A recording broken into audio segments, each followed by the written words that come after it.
இன்றைக்கே ஒருத்தர் காணாமல் போயிட்டாருன்னு சொன்னால் அவரை ஈஸியாக கண்டுபிடிச்சிடலாம். ஆனால் ஒரு காலத்தில் ஒரு காலனியே காணாமல் போயிடுச்சுன்னு சொன்னால் அவங்களால நம்ப முடியுதா?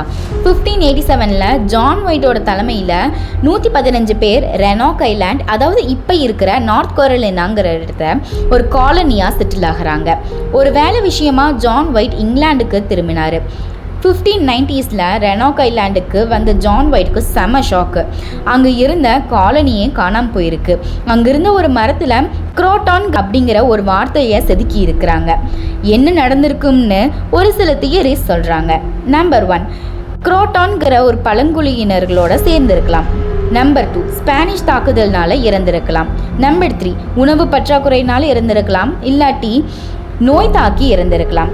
நம்பர் 4, வேறு இடத்துக்கு குடிபெயர்ந்திருக்கலாம்னு சொல்கிறாங்க.